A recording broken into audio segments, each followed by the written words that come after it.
जॾहिं बि तव्हां पंहिंजे घर जे कंहिं बि फर्द खां कमु कराइण चाहियो था, पुट खां, भाउ खां, घरवारी खां, मस्तूरात कंहिं खां बि कमु कराइण चाहियो था, त सभ खां पहिरियों उन शख़्स खे चङी तरह उहो कमु सम्झायो त ही ज़मीन आहे, ही दुकान आहे, इन में हेतिरे वक़्त ताईं हिन तरीक़े सां कमु करिणो आहे। तोखे हिकु भेरो चङी तरह उनखे सम्झायो, सम्झ अची वियो, उन जॾहिं कमु शुरू कयो त हाणे उन जे मथां मुसलत थी करे किरोध न कयो।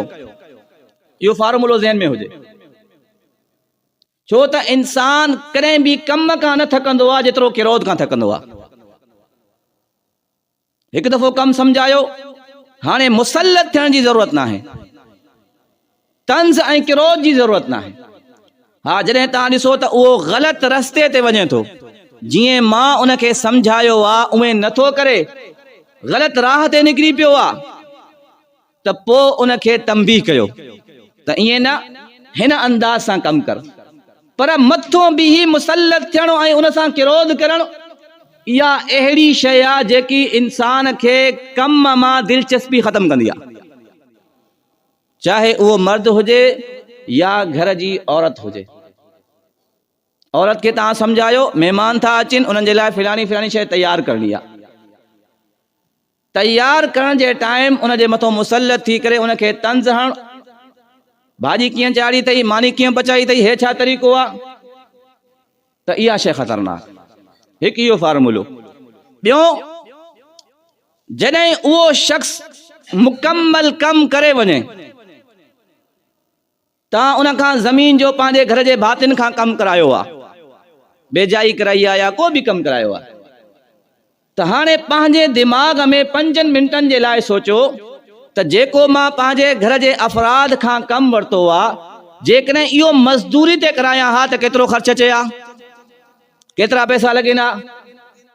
जेकॾहिं मां सारियुनि जी रोंबी मज़दूरी ते करायां हा, लाबारो मज़दूरी ते करायां हा, त केतिरो ख़र्च अचे हा, ज़ाहिर आहे 2-3 हज़ार ख़र्च अचे हा। त हाणे घर जे भातियुनि खे मज़दूरी न आहे ॾियणी, सिर्फ़ उन्हनि जे दिलि ख़ुशि करण जे लाइ चंद रुपयनि जी उन्हनि खे शइ खाराइणी आहे, 200-300 जी। या जेकॾहिं का शइ नथा खाराए सघो त उन घर जे भातियुनि जी कम जी तारीफ़ कयो त माशाअल्लाह तव्हां इहो कमु बहितरीन बणायो, इहो उन्हनि जे लाइ वॾो इनाम आहे। शदीद गर्मी जी शिद्दत में जेकॾहिं औरत तव्हांजे 10-15 माण्हुनि जे लाइ मानी पचाए थी, त इनाम जे तौर आख़िर में उन जी तारीफ़ ज़रूरु कयो। त एतिरी शदीद गर्मी में बाहि जे मथां बीह करे महिमाननि जे लाइ मानी पचाई आहे। उलमा फरमाइनि था, इहे शयूं शरीयत जो हिस्सो आहिनि, जंहिंखे असां तवजो नथा ॾियूं, वैल्यू नथा ॾियूं। जॾहिं इहा शइ हूंदी त कॾहिं बि घर जो को बि फर्द बेदिली सां कमु न कंदो। असांजे इलाइक़े में हिकिड़ो शख़्स पुट खे चई, वञ पुट कमाए आ।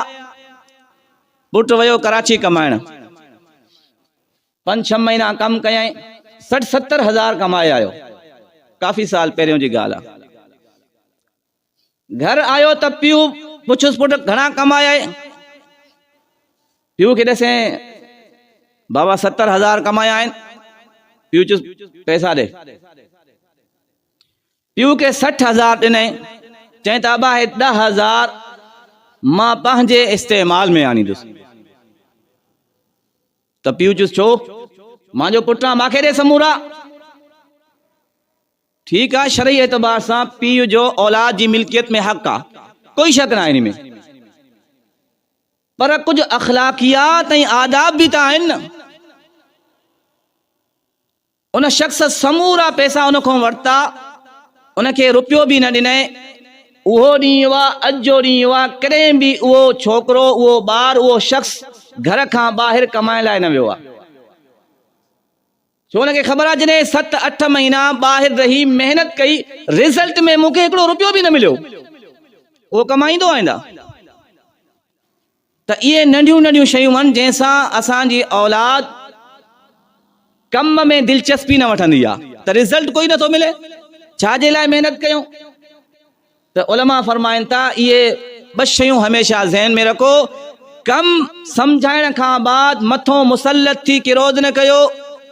किरोध सां इंसान थकी पवंदो आहे, कम सां न थकंदो आहे। ॿिए नंबर ते रिज़ल्ट में उनखे कुझु न कुझु इनाम ॾियो, चाहे पैसनि जी सूरत में चाहे तारीफ़ जी सूरत में।